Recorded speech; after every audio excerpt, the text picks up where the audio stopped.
आवा काम है ये। इसलिए सज्जनों लोग कहते हैं कि होगा वंश में कोई भगीरथ पैदा जो अपने पूर्वजों के नाम को युक्त कर देगा, चमका देगा। पितामह ने कहा कि हे भगीरथ, हम तुझे एक वरदान तो ये देते हैं कि गंगा आएगी, और दूसरा वरदान ये देते हैं कि जैसे तू तेरे बाप के भला बेटा है वैसे तेरे को भले बेटे होते रहेंगे, क्योंकि तेरी पत्नी भी तप कर रही है। दो वरदान एक साथ पाए, पर एक शर्त क्या रख दी कि भगीरथ महाराज इस गंगा जी को यहां पृथ्वी लोक पर उतारने के लिए भगवान शिव की प्रार्थना करो, नहीं तो ये गंगा जी यहीं खड्डा खोद के पाताल बना देगी, इतने वेग से गिरेगी।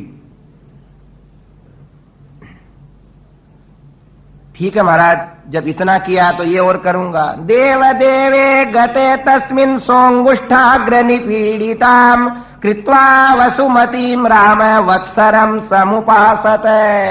वहां 1000 वर्ष तप करना पड़ा, और यहां भगवान शिव का ध्यान करके अपने अंगूठों से पृथ्वी को दबा करके खड़े खड़े महाराज भगवान शिव का ध्यान करने लगे।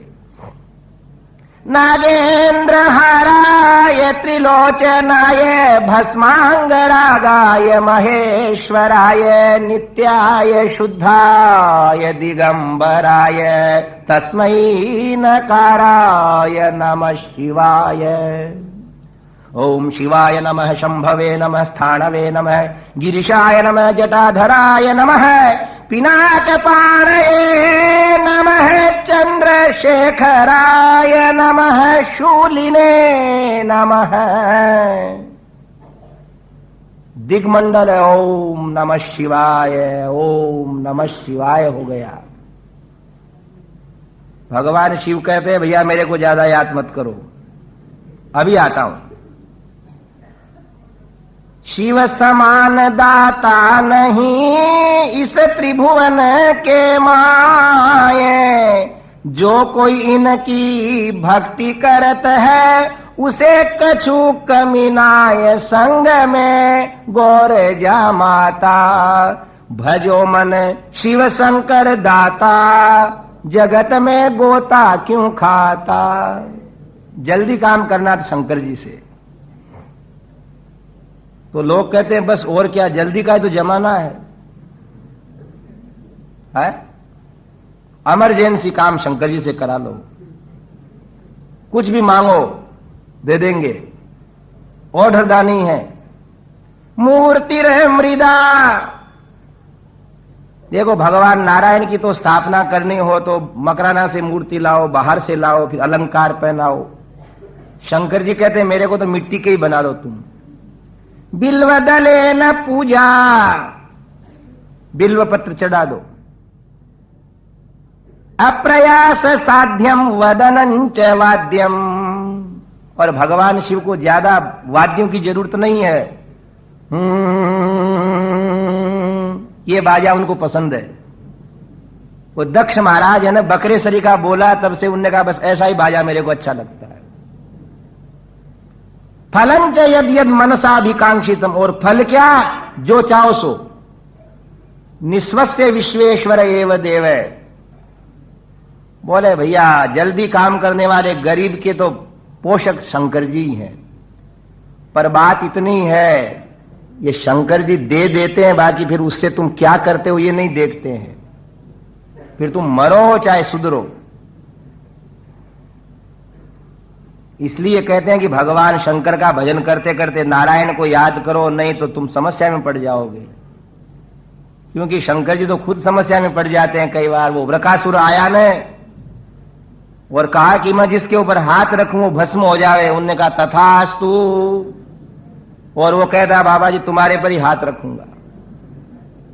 नारायण नारायण। भगवान शंकर कहते हैं हे नारायण अब आप बचाओ।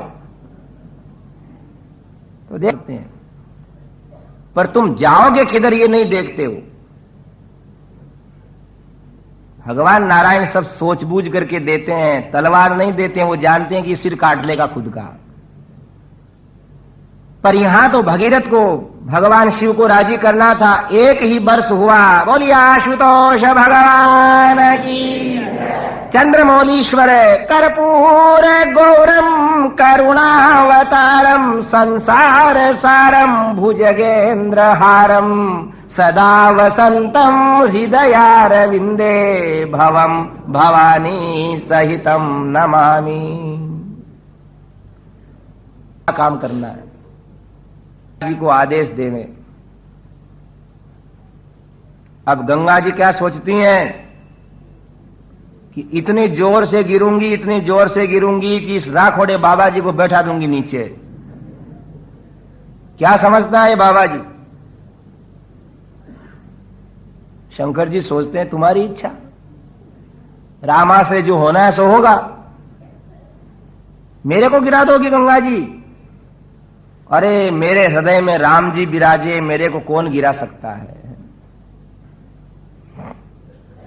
अब भगीरथ तो एक तरफ बैठ गए, उधर आकाश से गंगा जी का गिरना शुरू हुआ। इतने वेग से कि जैसे बिजली चमकती है वैसी पानी की गर्जना होने लगी। बोले शंकर भगवान की।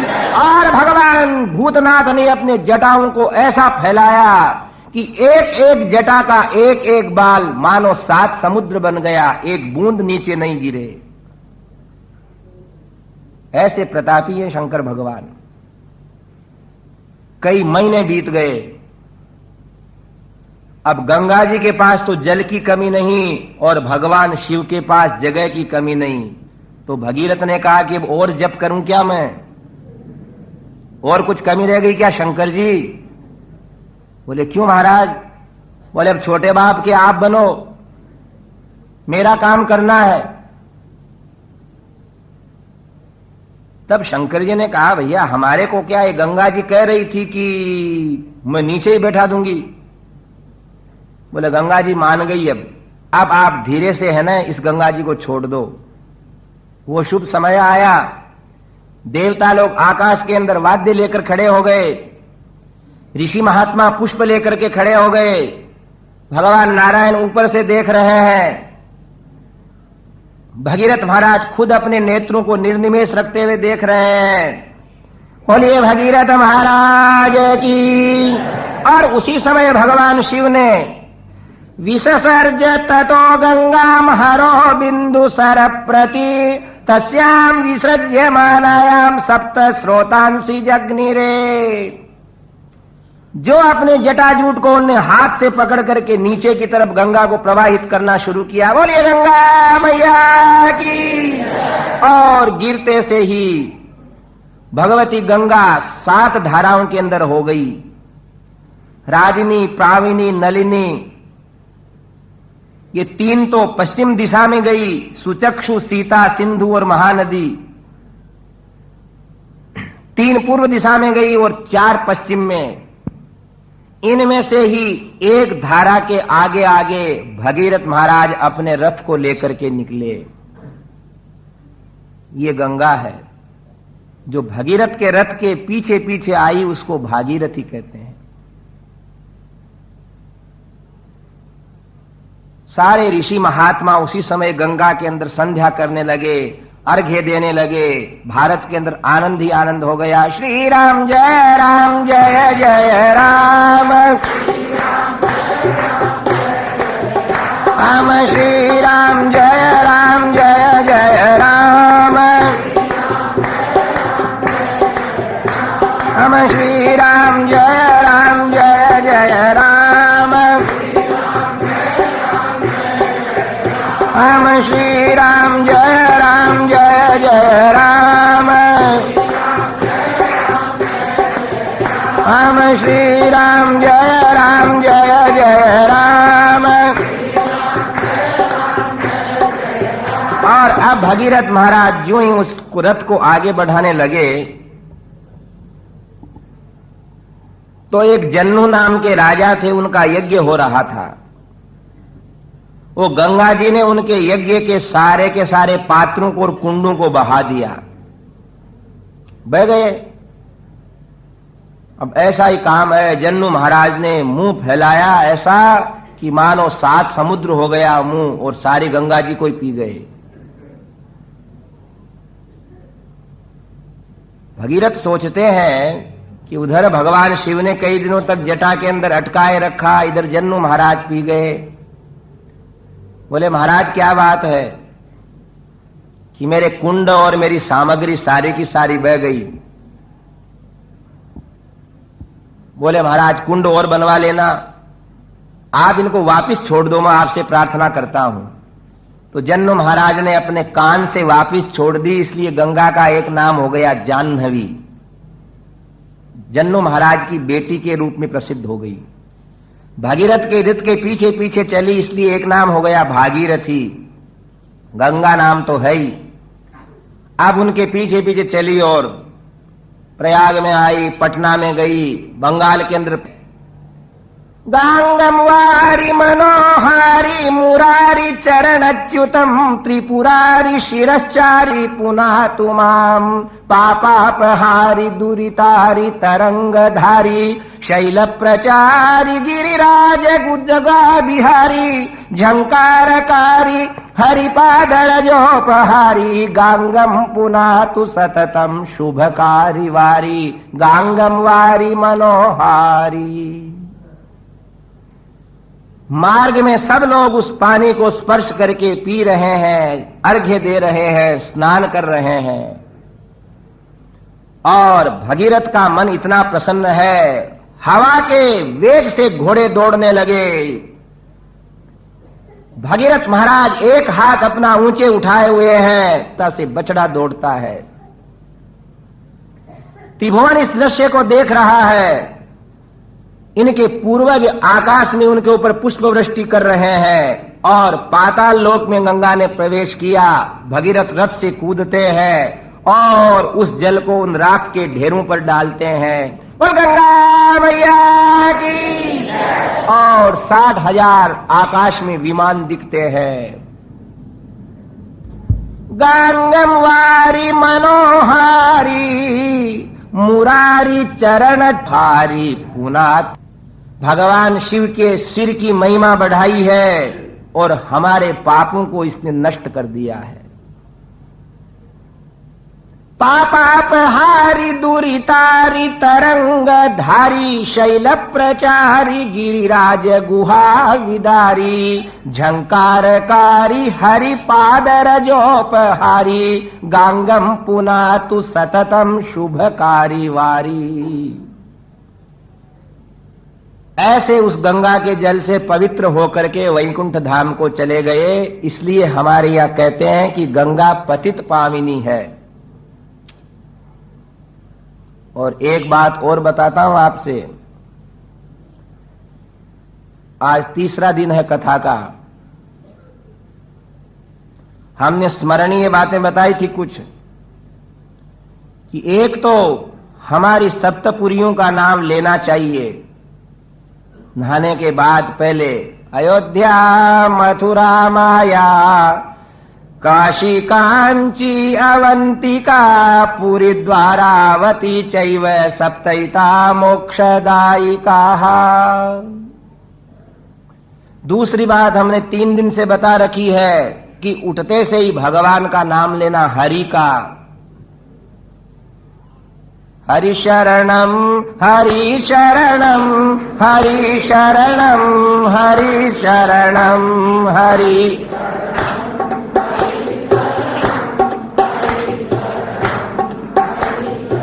हम हरि भजले हरि भजले हरि भजने का मौका है हरि।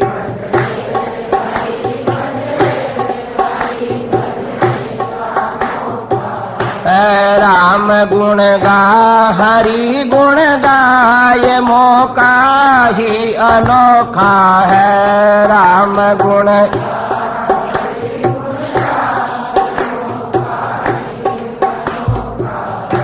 यह है हम सब के लिए स्मरणीय बात, याद तो रखना पड़ेगा। आत्मैव ह्यात्मनो बंधुर आत्मैव रिपुरात्मन है। स्वयं अपने मित्र बनो हो। गीता में कहा कि अपने मित्र मनुष्य खुद है और अपना शत्रु भी खुद है। ऐसे ही ऊल जुलूल विचारधाराओं के अंदर सुबह से सायंकाल हो जाएगा, जब तो जीवन व्यतीत हो रहा है, सब नष्ट हो रहा है।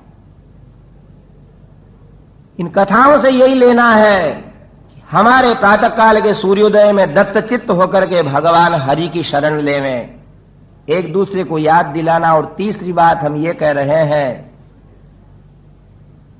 कि 20 बाल्टी स्नान करने के अंदर ढोलने से स्नान नहीं होता है। जो स्नान करते समय गंगे गंगे कहता है वो स्नान होता है। गंगे च यमुने चैव गोदावरी सरस्वती नर्मदे सिंधु कावेरी जलेस्मिन् सन्निधिं कुरु। ये भारतीयता है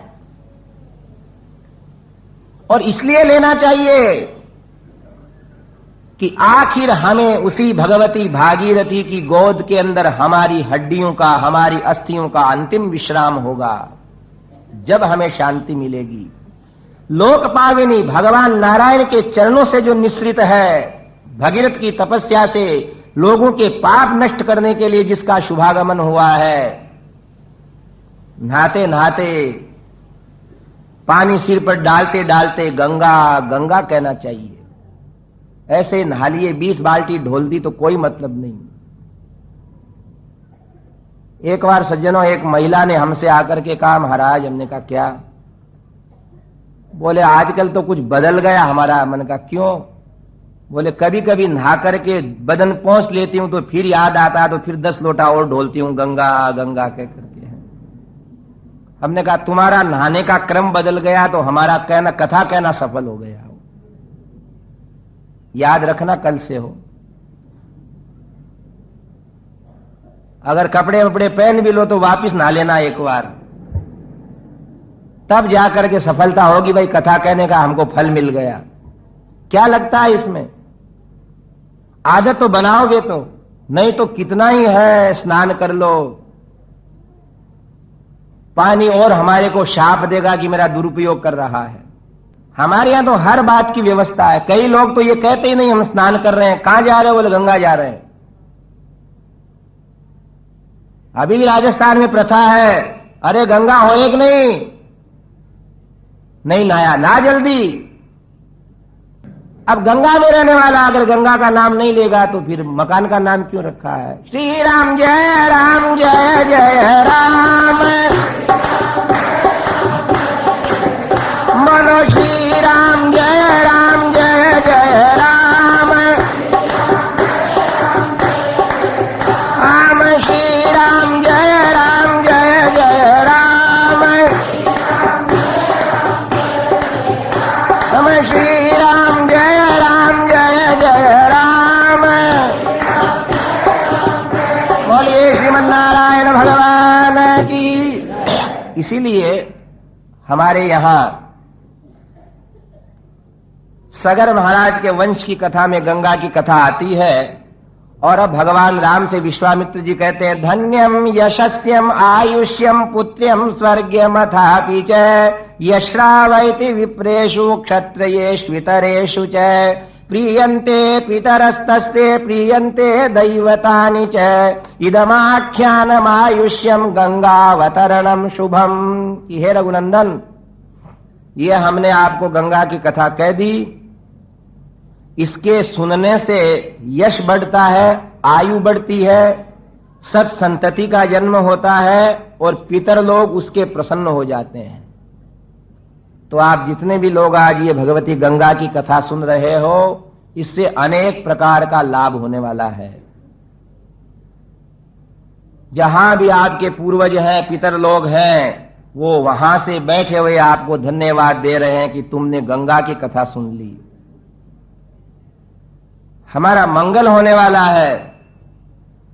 यशृणोति च काकुत्स सर्वान् कामान् अवाप्नुयात् सर्वे पापा प्रणश्यन्ति आयुः कीर्तिश्च वर्धते। हे राम, इस गंगा में स्नान करने वाले, इसका नाम लेने वाले, इसकी कथा सुनने वाले व्यक्तियों के हर दिन मन में अच्छे स्वभाव की बातें आती हैं और पाप नष्ट हो जाते हैं। आप लोग इस मंगल कथा सुनकर के इतना अवश्य निर्णय करें कि आगे के भविष्य में ऐसा दिन नहीं आवे कि जिस दिन स्नान करते समय हम गंगा को भूल जाएं। अपने बाल्टी में उस पात्र को हाथ जोड़ करके कहो कि हे गंगा जी पधारो। योजना नाम शतैरपि गंगे गंगेत यो ब्रूयात। सैकड़ों योजन से जो आदमी कहता है कि गंगे गंगे, भगवती गंगा वहां कृपा करती है, आ जाती है वहां। इसलिए हमें इसी प्रकार धर्म का संग्रह करना है, जिससे हमारे भोजन में, हमारे भजन में, हमारे स्नान में, हमारे प्रातः उत्थान में, हमारे चलने फिरने में, इनमें सब में लोगों को लगे कि कोई महात्मा स्नान कर रहे हैं, कोई भले आदमी नहा रहे हैं। भगवान राम विश्वामित्र वच श्रुत्वा राघवः सह लक्ष्मणः विस्मयं परमं गत्वा विश्वामित्रमथाब्रवीत्। आधी रात तक कथा कही। विश्वामित्र जी को तो नींद आ गई और राम और लक्ष्मण आज विचारते ही रहे कि हमारे पूर्वज कितने पुण्यशाली हुए हैं जिनने भगवती गंगा को यहां बुला लिया। ऐसे चिंतन करते करते उनकी रात्रि पूरी हुई। बस कथा सुनने का सुंदर ढंग यही है कि दिन में कथा सुनना और घर जाकर के थोड़ा विचार भी करना कि आज क्या क्या सुना और क्या क्या हमको समझना है। देखो, 3 तरह की लकीर होती हैं, 3 तरह की। एक लकीर होती है पानी की। पानी में कहीं भी लकड़ी से लकीर लगाओ, रेखा खींचो, खींचेगी वापस मिट जाएगी। कथा के अंदर बैठे हैं, सुनते हैं तो सोचते हैं कि यहां ऐसा करेंगे, गंगा का नाम लेंगे, हरि शरणम बोलेंगे, जरूर बोलेंगे। और यहां से गए कि वहीं की वहीं बात समाप्त। हम चले हमारे, तुम्हारा ज्ञान महाराज तुम्हारे। एक तो ऐसी लकीर होती है। अयोध्या मथुरा माया काशी कहना है। एक तो क्या, यहां विचार किया, बाद में नहीं। ऐसा वैराग्य होता हो कथा के समय, स्मशान के समय, और उसी समय मिट जाता है वापस। इसको कहते हैं पानी की लकीर। और दूसरी लकीर क्या होती है, रेत के ऊपर खींच गई, जब तक पानी नहीं गिरा, आवागमन नहीं हुआ, गाड़ी घोड़े नहीं दौड़े, जब तक दिखती है वो। रोज रोज महाराज याद दिलवाते हैं, 8-9 दिन तो कहना ही है। फिर महाराज अपने घर चले जाएंगे, अपने गांव चले जाएंगे, हमको कौन याद दिलाएगा, तो भूल जाएंगे। उसको कहते हैं रेत की लकीर, रेत की रेखा। और तीसरी बात होता है पत्थर की लकीर, कि पत्थर के ऊपर टांकी से आदमी खोद देता है, वो न तो वर्षा में मिटती है, न धूप में मिटती है, न आंधी में मिटती है, वो हो गई सो हो गई।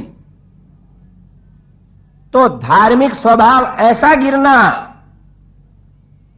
कि बचपन से लेकर मृत्यु के समय तक केस सफेद हो जावे, वृद्ध शरीर हो जावे, आंखों से कम दिखना शुरू हो जाए, किंतु भगवत स्मरण की जो आदतें हैं वो कभी मिटे नहीं, तब सार्थक हो जाता है। हम इस देश में उत्पन्न हुए हैं, हमारे ये प्रतीक चिन्ह है, गंगा, गायत्री, गाय, गीता, इनसे हमारा सतत संपर्क रहना चाहिए। ये तदर्थ है, इस कथा का यही सार है कि हम सब लोग प्रातः काल स्नान की वेला में भगवती भागीरथी की याद करें। बोल गंगा मैया की। इसलिए हनुमान भगवान राम रात भर सोच रहे हैं कि इस गंगा के अंदर हमको जरूर स्नान करना है। और सुबह उठ करके गुरुजी की आज्ञा लेकर के खूब प्रेम से स्नान करने लगे कि हे भगवती भागीरथी, आज तक हम स्नान करते ही थे आप में, किंतु आज आपका अति महात्म्य सुन करके हम बड़े प्रसन्नता से नहा रहे हैं, हमारा तुम कल्याण करना। और जीवन के अंदर जब जब अवसर आवे तब तक गंगा इत्यादि में स्नान करना भी। आगे बढ़े, वहां से बहुत सारे स्थान देखने को मिले। श्री राम जय जय राम, राम श्री राम जय जय राम, सीताराम जय सीताराम, राम सीताराम जय सीताराम। और ये राजा रामचंद्र भगवान की। गंगा पार करके आगे बढ़े तो पूछा, महाराज ये कौन सा वन है, सामने नगर कौन सा है? तो कहते हैं कि इक्ष्वाकु वंश के एक राजा यहां है, सुमति नाम के, आप ही के कुल के, उनका नगर है, विशाला इसका नाम है। पास में एक वन थे, उसको देख करके एक कथा कही कि यहां दैत्यों की मां दीति ने भजन किया था। छोटी सी कथा कहते हैं विश्वामित्र जी कि जब दैत्य लोग मारे जाने लगे तो देवताओं को मारने वाले पुत्र को उत्पन्न करने की, जन्म देने की इच्छा दीति की हुई। आपको मालूम है दीति और अदिति दोनों बहिनें हैं, पति इनके एक ही हैं, कश्यप। तो एक दिन दीति के आश्रम के अंदर कश्यप महाराज आए, 1 वर्ष तक वहां रहे। तो ऐसी सेवा की उनने 1 वर्ष तक पति देव की कि हर वस्तु उनको समय पे दिखे, मिले।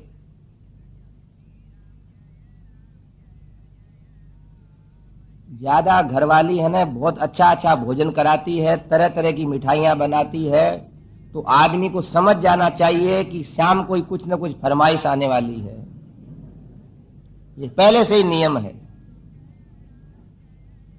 पक्की बात है। आज भी जल लेओगे क्या, चाय पियोगे क्या, नाश्ता करोगे क्या, सिर दुख रहा है बाम लगा दूं क्या? जितनी ज्यादा जी हुजूरी होती है तो मन में समझ जाओ कि कुछ न कुछ अब है ना काम करना पड़ेगा ज्यादा। और जिसमें अगर कोई स्वार्थी नारी हो तब तो आदमी को बहुत सावधान रहना चाहिए। आप कहोगे कि महाराज क्या करें, क्या नहीं? यहां कश्यप स्वयं कहते हैं श्रीमद् भागवत में, सेवा ऐसी की कि पुरुषों को आज्ञा है कि तुम्हारा नाम भरता है, अगर प्रियतमाएं तुम्हारी प्रसन्न होकर के सेवा करती है तो खाली उनको धन्यवाद मत दो, हृदय से कहो कि तुम्हारी क्या इच्छा वो पूरी करूंगा, नहीं तो सुख कैसे मिले? विशेषताएं क्या? और नारियों को भी ऐसी बात मांगना चाहिए जिसमें एक ही संकल्प रहे, सर्वे भवन्तु सुखिनः। ये सिद्धांत किसी को नहीं छोड़ना चाहिए। पति प्रसन्नता से पूछे कि बोलो क्या चाहिए, और कोई नारी कह दे कि अपने मां बाप से अलग हो जाओ, कितनी बुरी बात है, पर कह देती हैं और होना पड़ता है। आजकल भैया ऐसा ही हो गया है। एक बार हमने हमारे महाराज से पूछा कि फलाना आदमी किसका चेला है, तो महाराज ने मेरी ओर देखा, बताऊं क्या? उन्होंने कहा बताओ। बोले अपनी बीननी का चेला है। हम समझ में नहीं पड़े क्या बात। अरे बोले भैया आज के जमाने में पैसा राम जी और बीननी गुरु है। राम जी कौन है? बोले पैसा है। दिन रात आदमी उसी का चिंतन करता है, बैंक में कितने हैं, शेयर के भाव क्या है, पेटी में कितने हैं, बर्तन सोना चांदी कितना है। और मानता किसकी है? बोले पत्नी की बात मानता है। हम इसलिए कह रहे हैं कि बात माने व्यक्ति, कोई बुरा नहीं है। स्त्री की विशेषता है कि अपने सेवा द्वारा पति को अपना कहना मनाने के लिए बाध्य कर लेती है। पर यह संकल्प रखना चाहिए कि मैं वो बात मनाऊं जिसमें सर्वे भवन्तु सुखिनः निहित रहे, सब सुखी रहे, ऐसी बात रहे। दीति सेवा कर रही है, अदिति उसकी बहन है, सारे देवता उसके भांजे हैं, बहन के बेटे हैं, पिता एक हैं दोनों के, दैत्यों के और देवताओं के। इसलिए अदिति को प्रसन्न रखना उसका कर्तव्य था, दीति का, अपनी बहन के और बहन के पुत्रों को। उधर कश्यप महाराज ने वरदान दिया कि हे दीति, तुमने मेरी इतनी सेवा की 1 वर्ष तक कि अब तू जो मुंह से वरदान मांगेगी वो दूंगा। वो मांग सकती थी कि महाराज मेरे को ऐसा बेटा दो जो देवताओं का मित्र बन जाए। द्वेष की आग कभी भी बिना बुझाए बुझती नहीं है। हम लोग और द्वेष की आग को ज्यादा जलाते हैं तो बढ़ती बढ़ती है, बुझती नहीं है। अब दीति ने क्या भूल करी कि ऐसा वरदान तो नहीं मांगा, और क्या वरदान मांगा कि हे कश्यप जी, मेरे को ऐसा बेटा दो जो इंद्रादिक देवताओं को मार डाले। यही भूल है। आगे कहा है कश्यप जी ने कि अरे अरे संसार के लोगों, तुम लोग जो स्वार्थी नारियां हैं उनसे सावधान रहना, नहीं तो तुम्हारे से वरदान के रूप में वो स्वयं के लिए और तुम्हारे लिए आफत की बात मांग लेंगी। और नारियों से भी कहा है कि दूसरे का अकल्याण सोचने से अपना कल्याण नहीं होगा। पर क्या करो, वरदान दे दिया उनको, अब ना तो कैसे कहें। उनने कहा कि देखो दीति, 1 वर्ष तक तुम ये जप तप करो। एक वर्ष का एक उपवास बता दिया। इसमें हमेशा समय से स्नान करना, बाल खोल करके मत बैठना, जूठे मुंह मत बैठना, जूठी हुई रोटी नहीं खाना। स्त्रियों के लिए नियम है हो अभी भी कि अगर जीवन के अंदर सत संतति को जन्म देना है तो ऐसा नहीं कि बाल खोले हुए घूम रहे हैं, जूठे बर्तनों में रोटी खा रहे हैं, बिना कुल्ला किए बाजार में घूम रहे हैं, नहीं तो इनका असर पड़ जाएगा। 1 वर्ष तक का ये नियम बता दिया। और वो भगवान राम से कह रहे हैं विश्वामित्र जी की दीति ने यही जप किया। और एक दिन इंद्रदेव आकर के ब्रह्मचारी का रूप बना करके सेवा करने लग गए, उनके लिए जल लाने लग गए, फूल पुष्प लाने लग गए। वो समझ भी गई कि इंद्र हैं ये, पर व्रत करने से क्या उसकी मति शुद्ध हो गई। और कहा इंद्र मेरे बेटा होगा तो तुम्हारे को मैं उसका दोस्त बना दूंगी, मैं लड़ाई नहीं करवाऊंगी। भजन करने से पाप घट जाते हैं। हम कहते हैं ना हमारी आत्मा शुद्ध नहीं हो रही है। आत्मा शुद्ध होने का एक ही उपाय है कि अनवरत जप, उपवास, व्रत और भजन करने से शुद्ध होती है। उपवास करना वैसा ही, उसमें वैसा ही जप तप करना। ऐसा नहीं कि उपवास कर लिया तो शाम को 20 रुपए के फ्रूट्स खा लिए हैं, वो उपवास नहीं। नहीं तो राजस्थान में कहते हैं कि मारो बिरोजी कार्तिक नहावे और 2 टेम को 1 टेम खावे है। उपवास क्या काम का। घरों में देखने को मिलता है, रसोई कौन बना रही है? बोले छोटी बीननी बना रही है। बोले उसको बोल दो जेठ जी ने आज मंगलवार किया, रोटी को ज्यादा चौपड़ के रख दे। ये तो और भोजन करने की बात हो गई। एकादशी व्रत, बोले दिन भर चरना और एकादशी करना है। कभी कुछ कभी कुछ, उससे कुछ फल नहीं मिलता व्रत का, न आत्मा शुद्ध होती है। स्नान करके जब तप करते हुए अत्यंत अल्प आहार लेकर के जो भजन किया जाता है उससे सारे दुर्गुण अपने आप मिटते हैं, काया क्षीण होती है, सद्बुद्धि का संचरण होता है। दीति ने कहा कि इंद्र मैं मेरे बेटे से तुम्हारा समझौता करा दूंगी, एक दिन क्या हुआ, थोड़ा सा ही समय शेष रहा और वह जूठे मुंह सो गई। इतने के अंदर इंद्र उनके पेट में घुस करके उन बच्चे के 7 टुकड़े कर देते हैं। उसने कहा रोए तो उसने कहा मां हृदय मत रोवो। इतने में एक एक के और 7 कर दिए, 49 हो गए। इंद्र से दीति ने कहा क्या किया इंद्र तुमने? बोले मां कुछ नहीं कहा, एक के 49 कर दिए हैं। अब व्रत की हुई थी, उपवास की हुई थी, 49 के 49 बाहर आए। और आज भी जब आप पूजा करते हो तो 49 मरुदगणों की पूजा होती है। सर्वेभ्यो मरुदगणेभ्यो नमः। और ये दीति के गर्भ से उत्पन्न होने के बाद भी देवताओं की गणना में आ गए, क्योंकि उपवास और व्रत के फल से ये उत्पन्न हुए। यहां कह रहे हैं विश्वामित्र जी कि देखो राम, ये उसी दीति का तप है, तपोवन है, जहां ये इक्ष्वाकु वंश के एक राजा सुमति रहते हैं, आपके पूर्वज है, इनसे सत्कार प्राप्त करो, आज यहीं रहो। श्री राम जय राम जय जय राम। राम श्री राम जय जय राम। राम श्री राम जय जय राम। राम श्री राम जय जय राम। राम श्री राम जय जय राम। बोलिए राजा रामचंद्र भगवान की। दृष्ट्वा तु कुशलम तत्र परस्पर समागमे कथान्ते सुमतिर्वाक्यं व्याजहार महामुनिम। वहां विशाला नगरी में जो सुमति राजा था, उनके यहां निवास किया। राजा सुमति कहता है विश्वामित्र जी से, हे प्रभो ये कौन है कुमार? उन्होंने कहा महाराज आपने तो नाम सुना होगा कि चक्रवर्ती नरेश महाराज दशरथ हैं, उनके आयुष्मान पुत्र राम और लक्ष्मण हैं।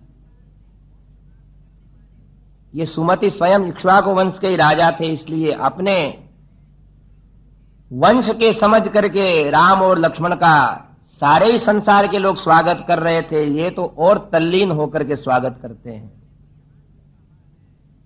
वहां से अगले दिन प्रस्थान किया। एक ऐसा आश्रम आया, उस आश्रम के अंदर पेड़ों के फल लदे हुए हैं, पर पक्षी भी उड़ते उड़ते उड़ते उस आश्रम की सीमा आते से ही मुड़कर चले जाते हैं। सड़कों पर देखते हो ना, राजमार्ग चल रहा है और चलते चलते लिखा रहता है कि बाईपास होकर जाइए। इधर से पक्षी आवे, उस आश्रम में नहीं घुसे।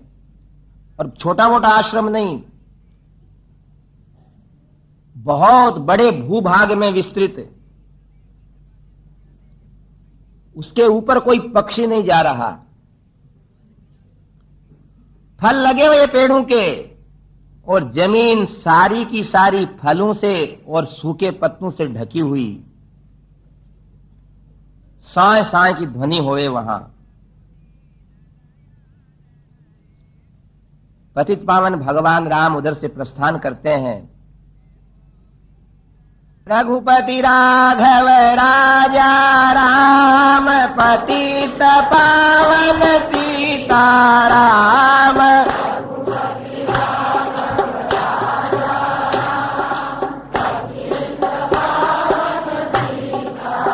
राम रघुपति राघव राजा राम, पतित पावन सीताराम।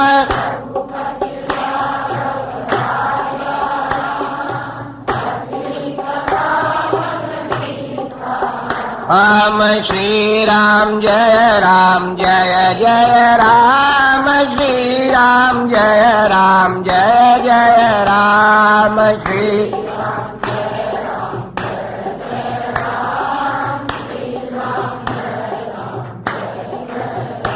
राम श्री राम जय जय राम श्री राम जय जय राम श्री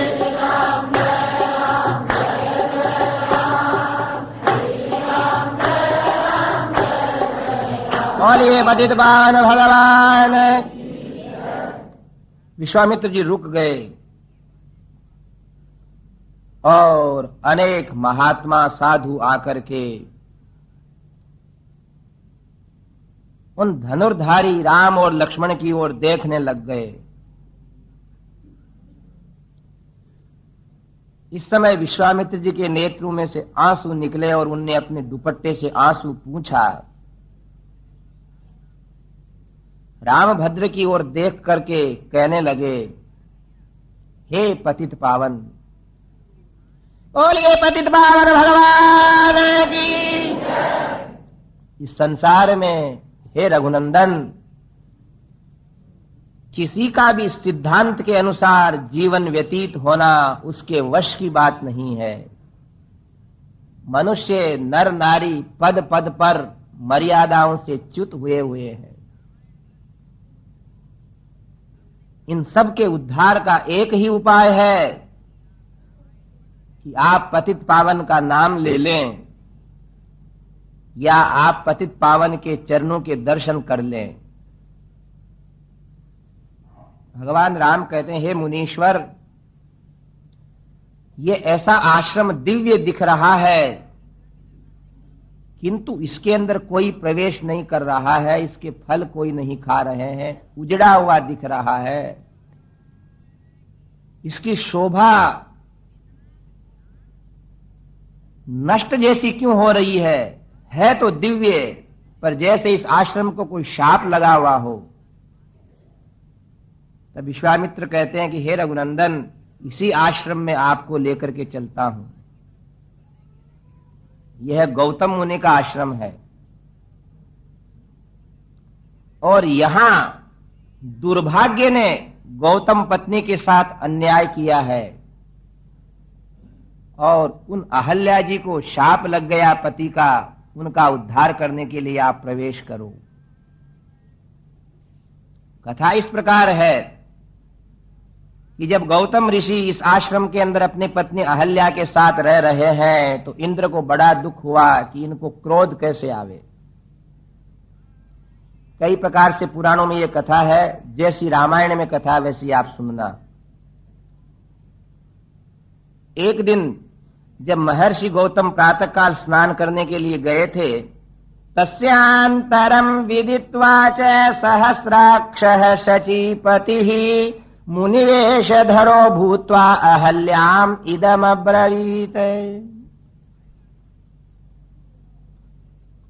अब गौतम मुनि का रूप बना करके इंद्र आए और रामायण में लिखा है कि अहल्या ये समझ भी गई कि ये मेरे पति नहीं है, ये इंद्र है, पहचान भी गई।